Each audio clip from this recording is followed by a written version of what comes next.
Hello അസ്സലാമു അലൈക്കും welcome back. നോമ്പിനുള്ള എല്ലാവരുടെ ഒരുക്കങ്ങളൊക്കെ കഴിഞ്ഞോ? നമ്മളുടെ ഒരുക്കങ്ങളൊക്കെ ഏകദേശം കഴിഞ്ഞിട്ടോ. അപ്പോൾ ബറാത്തിനേക്കാൾ സ്പെഷ്യലായിട്ട് ഉണ്ടാക്കുന്ന പിടിക്കറിയില്ലേ, അതാവട്ടെ നമ്മുടെ ഇന്നത്തെ ഐറ്റം.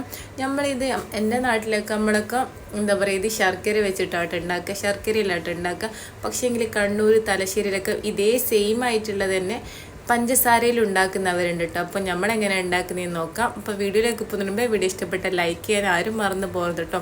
അപ്പോൾ എങ്ങനെ ഉണ്ടാക്കുന്നതെന്ന് നോക്കാം. ഞാനിപ്പോൾ കുറച്ചധികം ക്വാണ്ടിറ്റി തന്നെ ഉണ്ടാക്കുന്നുണ്ട്. അതുകൊണ്ട് ഏകദേശം ഒരു കിലോൻ്റെ അരിപ്പൊടിൻ്റെ പാക്കറ്റിൽ ഒരു 1/4 ഭാഗത്തോളം ഞാൻ ഇട്ട് കൊടുത്തിട്ടുണ്ട് കേട്ടോ. നിങ്ങൾ എത്രത്തോളം ഉണ്ടാക്കുന്നോ അതിനനുസരിച്ച് അരിപ്പൊടി എടുത്താൽ മതി. ഇനിയിപ്പോൾ ഇതിലേക്ക് ആവശ്യത്തിനുള്ള ഉപ്പിട്ട് കൊടുക്കാം.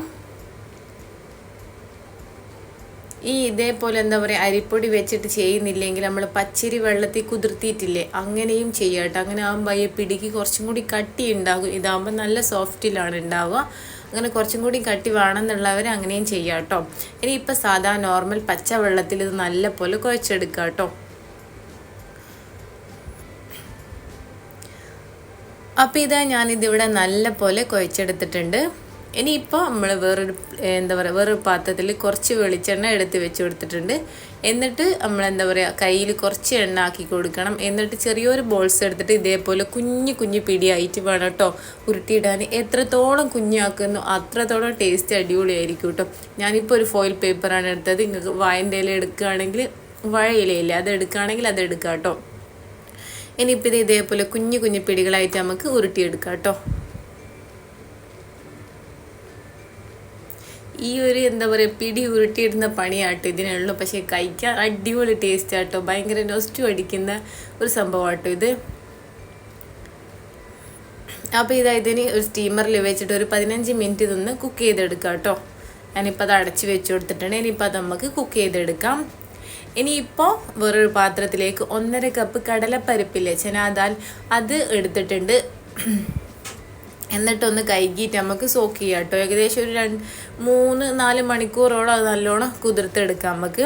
അപ്പോൾ ഇതാ ഞാനത് നല്ലപോലെ കുതിർത്തെടുത്തതാണ്. ഒരു കുക്കറിലേക്ക് ഇട്ട് കൊടുത്തിട്ട് അതിലേക്ക് കുറച്ച് വെള്ളം ഒഴിച്ചു കൊടുക്കാം. കുക്കറിലാവുമ്പോൾ കറക്റ്റ് ഒരു വിസിൽ മതി കേട്ടോ. അല്ലാണ്ട് നമ്മൾ വല്ലാണ്ട് വെന്ത് കുഴഞ്ഞ് പോകരുത്. കുക്കറിൽ കറക്റ്റ് ഒരു വിസിലായാൽ കറക്റ്റ് എന്താ പറയുക, പാകമായിട്ട് നമുക്ക് കിട്ടും കേട്ടോ. നമ്മൾ കൈവച്ച് ഇങ്ങനെ പ്രസ് ചെയ്യുമ്പം കറക്റ്റായിട്ട് കിട്ടണം, വല്ലാണ്ട് കുഴഞ്ഞ് പോകരുത് കേട്ടോ. ഇനിയിപ്പോൾ കുക്കറിൻ്റെ മൂടി അടച്ച് വെച്ച് കൊടുത്തിട്ട് കറക്റ്റ് ഒരു വിസിൽ വരുന്ന വരെ നമുക്ക് വെയിറ്റ് ചെയ്യാം. വേറൊരു വലിയ പാത്രം എടുത്തിട്ട് അതിലേക്ക് ഒരു 800 ഗ്രാമോളം ശർക്കരയില്ലേ, അതെടുത്തിട്ടുണ്ട്. ഏകദേശം ഒരു 5 അച്ചോളം ഉണ്ടാവും കേട്ടോ. അത് വലിയ ശർക്കര കേട്ടോ. അതുകൊണ്ട് എന്തായാലും ഒരു 800 ഗ്രാമോളം ഉണ്ടാകും. അതിലേക്കൊരു 1.5 കപ്പ് വെള്ളം ഒഴിച്ചു കൊടുക്കുന്നുണ്ട്. ഈ ശർക്കര വെച്ചിട്ട് ഈ പിടിക്കറി ഉണ്ടാക്കുന്നതില്ലേ, അതാട്ടോ എനിക്ക് പേഴ്സണലി കൂടുതലായിട്ട് ഇഷ്ടം. നമ്മൾ ആദ്യം ഇങ്ങനെയാട്ടോ ഉണ്ടാക്കൽ. പഞ്ചസാര വെച്ചിട്ട് എൻ്റെ ഹസ്ബൻഡിൻ്റെ വീട്ടിലൊക്കെ പഞ്ചസാര വെച്ചിട്ടാണ് ഉണ്ടാക്കാം. അതിനും നല്ല ടേസ്റ്റാണ്, ഇതും നല്ല ടേസ്റ്റാണ്. ഇനിയിപ്പോൾ ഇതാ വേറൊരു പാത്രത്തിലേക്ക് കുറച്ച് നെയ്യ് ഒഴിച്ചു കൊടുത്തിട്ട്, ഇത് ചെയ്യണമെന്ന് ഒരു നിർബന്ധവും ഇല്ല, എന്താ പറയുക, ഓപ്ഷനലാണ് കേട്ടോ. എന്നുവെച്ചാൽ നമ്മൾക്ക് പഴം കട്ട് ചെയ്തിട്ട് ഡയറക്റ്റ് അതിലേക്ക് ഇട്ട് കൊടുക്കാം. ഇത് നെയ്യിലൊന്ന് വാട്ടിയെടുക്കുമ്പോൾ വേറെ എന്താ പറയുക, കുറച്ചും കൂടി നല്ലൊരു ടേസ്റ്റ് ഉണ്ടാകും. അതിന് വേണ്ടിയിട്ട് എങ്ങനെ ചെയ്യണമെന്ന് ഒരു നിർബന്ധവും ഇല്ല കേട്ടോ. ഞാനിപ്പോൾ എന്തായാലും അങ്ങനെ ഒന്ന് വാട്ടിയെടുക്കുന്നുണ്ട്. വല്ലാണ്ട് അങ്ങ് വാട്ടേണ്ട ഒന്നും ആവശ്യമില്ല, ജസ്റ്റ് ഒന്ന് വയന്ന് വന്നാൽ മതി. അപ്പോൾ അതൊന്ന് വയന്ന് വന്നിട്ടുണ്ട്. ഇനിയിപ്പോൾ നമുക്കിത് നേരത്തെ പ്ലേറ്റിലേക്ക് തന്നെ മാറ്റി കൊടുക്കാം.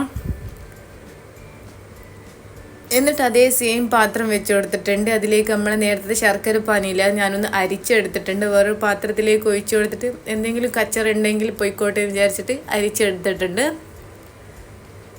എന്നിട്ട് നമ്മളെ നേരത്തെ പിടിയില്ല, അത് മുഴുവനായിട്ട് ഞാൻ ഉരുട്ടിയിട്ട് വേവിച്ചെടുത്തിട്ടുണ്ട് കേട്ടോ. എന്നിട്ടത് മൊത്തം ഇതിലേക്ക് ഇട്ട് കൊടുക്കുന്നുണ്ട്. ഞാൻ നേരത്തെ പറഞ്ഞ പോലെ ഇത് കുറച്ചധികം ക്വാണ്ടിറ്റിയിൽ കേട്ടോ ഞാൻ ഉണ്ടാക്കുന്നത്, അതുകൊണ്ടാണ് ഇത്രയും അധികം ഉള്ളത്.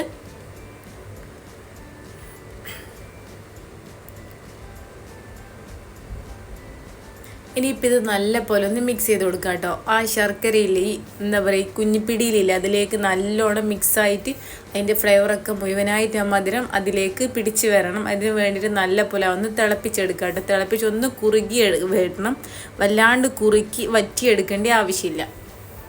ഇനിയിപ്പോൾ നമ്മൾ നേരത്തെ ഉരുട്ടി എന്താ പറയുക അരിപ്പൊടി ഇല്ലേ, അതിൽ നിന്ന് 2 കുഞ്ഞ് ബോൾസായിട്ട് ഞാൻ മാറ്റി വെച്ചിട്ടുണ്ട്. അതിലേക്ക് കുറച്ച് വെള്ളം ഒഴിച്ച് കൊടുത്തിട്ട് നമുക്ക് കൈ വെച്ചിട്ട് ഒന്ന് എന്താ പറയുക മിക്സ് ചെയ്തെടുക്കാം കേട്ടോ. ഇതെന്തായാലും നമുക്ക് ലാസ്റ്റ് വേണം. നമ്മളെന്താ പറയുക ഈ പിടിക്കറിക്ക് കുറച്ചും കൂടി കട്ടി കിട്ടാൻ വേണ്ടിയിട്ടാട്ടോ ഇങ്ങനെ ഒരു മിക്സിങ് നമ്മൾ ലാസ്റ്റ് ഒഴിക്കുന്നത്. അപ്പോൾ ഇത് നമ്മളെ ശർക്കരയൊക്കെ നല്ല പോലെ ഒന്ന് കുറുകി വന്നിട്ടുണ്ട്. എന്താ പറയുക നമ്മളെ പിടിയിലേക്ക് നല്ല പോലെ മധുരമൊക്കെ എത്തിയിട്ടുണ്ട് കേട്ടോ. എന്നിട്ട് നമ്മളെ നേരത്തെ വേവിച്ച പരിപ്പില്ലേ അത് ഇതിലേക്ക് ഇട്ട് കൊടുക്കുന്നുണ്ട്. കറക്റ്റ് ഒരു വിസിൽ നല്ല പോലെ കുക്കായിട്ടുണ്ട് കേട്ടോ. വല്ലാണ്ട് വെന്തങ്ങ് ഉടഞ്ഞു പോയിട്ടൊന്നുമില്ല. എന്നിട്ട് ഇതൊന്ന് മെല്ലെ മിക്സ് ചെയ്ത് കൊടുക്കുന്നുണ്ട്.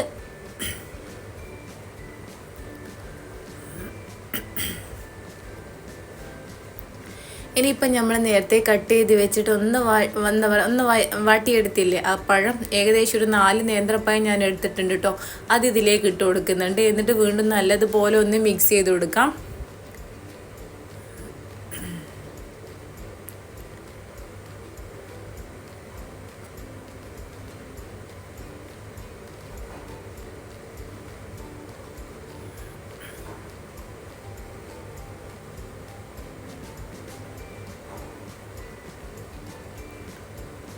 ഇനിയിപ്പോൾ ഇതാ നമുക്കിതിലേക്ക് പാലൊഴിച്ച് കൊടുക്കണം.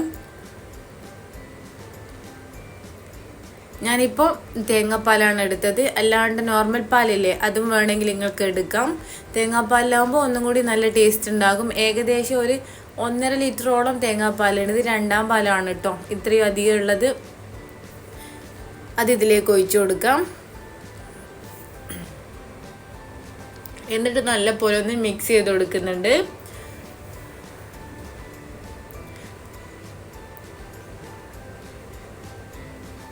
ഒക്കെ കൂടി വന്നപ്പോൾ ഇത് ഭയങ്കര ഫുള്ളായിട്ടാണ് ഉള്ളത്. അപ്പോൾ ഞാനിതൊന്ന് എന്താ പറയുക വേറൊരു പാത്രത്തിലേക്കും കുറച്ച് എന്താ പറയുക മാറ്റിയിട്ടുണ്ട് കേട്ടോ.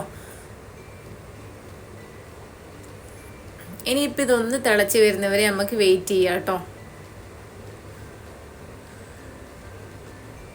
അപ്പോൾ ഇതൊന്ന് തിളച്ച് വന്നപ്പോൾ നമ്മളെ നേരത്തെ അരിപ്പൊടിൻ്റെ മിക്സ് ഇല്ലേ അത് ഇതേപോലെ ഒന്ന് കലക്കിയിട്ട് ഒഴിച്ചു കൊടുക്കുക. അടിയിൽ ഇങ്ങനെ ഊറിക്കിടക്കുന്നുണ്ടാവും. അതുകൊണ്ട് നമ്മളൊന്ന് മിക്സ് ചെയ്തിട്ട് എന്താ പറയുക ഒന്ന് കലക്കിയിട്ട് നമുക്കിതിലേക്ക് ഒഴിച്ചു കൊടുക്കാം കേട്ടോ. അപ്പോൾ അത് ഒഴിച്ചു കൊടുത്തപ്പോൾ കറക്റ്റ് നല്ലൊരു തിക്നെസ്സിൽ വന്നിട്ടുണ്ട് കേട്ടോ. ഇനിയും വല്ലാണ്ട് കട്ടിയാക്കി എടുക്കണ്ട. ഇതിപ്പോൾ നമ്മൾ തീ ഓഫ് ചെയ്താൽ ഒന്നും കൂടി ഇതൊന്ന് കുറുകി വരും കേട്ടോ. ജസ്റ്റ് ഒരു ഫ്ലേവറിന് വേണ്ടിയിട്ട് ഞാനിപ്പോൾ ഏലക്കായൻ്റെ പൊടിയില്ലേ അതും കൂടി ഇട്ട് കൊടുത്തിട്ടുണ്ട്. എന്നിട്ട് ഇത് മെല്ലെ ഒന്ന് മിക്സ് ചെയ്ത് കൊടുക്കുന്നുണ്ട് കേട്ടോ.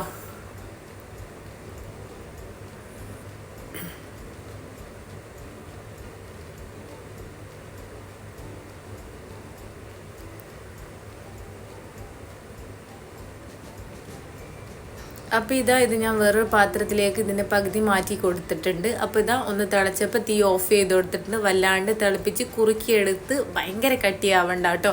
ഈ ഒരു തിക്നെസ് മതി. ഇനിയിപ്പോൾ വേറൊരു പാത്രത്തിലേക്ക് കുറച്ച് ബട്ടർ ഇട്ട് കൊടുത്തിട്ടുണ്ട്. ബട്ടറോ നെയ്യോ എന്ത് വേണമെങ്കിലും യൂസ് ചെയ്യാം.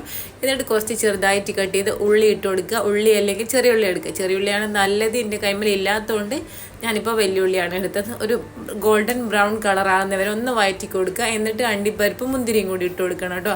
എന്നിട്ട് നമുക്ക് നേരത്തെ നമ്മളെ പിടിക്കറിയില്ലേ അതിലേക്ക് ഇത് ഒഴിച്ചു കൊടുക്കാം. എന്നിട്ട് ഇത് അടച്ച് വെച്ച് കൊടുക്കുക കേട്ടോ. ഇനിയിപ്പോൾ നമ്മൾ നോമ്പൊക്കെ തുറന്നു കഴിഞ്ഞിട്ട് ഇത് സേവ് ചെയ്ത് കഴിക്കാം കേട്ടോ. അടിപൊളി ടേസ്റ്റ് കേട്ടോ. എന്തായാലും ഇഷ്ടപ്പെടും കേട്ടോ. എല്ലാവരും ട്രൈ ചെയ്ത് നോക്കിയിട്ട് ഫീഡ്ബാക്ക് പറയണം. അപ്പോൾ ഓക്കെ, ബൈ.